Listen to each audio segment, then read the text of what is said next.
ఆరంభింపరు నీచ మానవులు విఘ్నాయాస సంత్రస్తులై ఆరంభించి పరిత్యజింతురు విఘ్నాయత్తులై మధ్యముల్ ధీరుల్ విఘ్న నిహన్యమానులగుచున్ ధృత్యున్నతోత్సాహులై ప్రారబ్ధార్థములు ఉజ్జగింపరు సుమీ ప్రజ్ఞానిధుల్గావునన్. ఈ పద్యము కూడా భర్తృహరి సుభాషితంలోంచి తీసుకోబడినటువంటిది. ఏనుగు లక్ష్మణ కవి అనువదించబోయారు, తెలుగులో అనువదించారు. అయితే ఈ పద్యం తాలూకా భావం ఏంటంటే, మానవుల్లో 3 రకాలు ఉంటారట: ఉత్తములు, మధ్యములు, నీచులు. ఇందులో మొట్టమొదట నీచుల తాలూకా స్వభావాన్ని చెప్పాడు కవి. ఎలాగనంటే, ఏ పనిని కూడా ఎక్కడ ఆటంకం కలుగుతుందో అని ముందే భయపడి పనినే ప్రారంభించరు.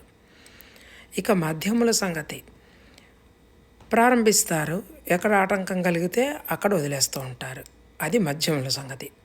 ఇక ధీరులు అంటే ధైర్యం కలిగినటువంటి వాళ్ళు, తెలివిగలవారు, ప్రజ్ఞానిధులు. కాబట్టి వాళ్ళు ఏం చేస్తారంటే, ప్రారంభించినటువంటి పనిని వదిలిపెట్టకుండా పూర్తి చేయడానికి వాళ్ళు సిద్ధంగా ఉంటారు. ఇది మానవులలో ఉండేటటువంటి 3 రకాలైనటువంటి వాళ్ళ గుణాలని భర్తృహరి తెలియజేశారు.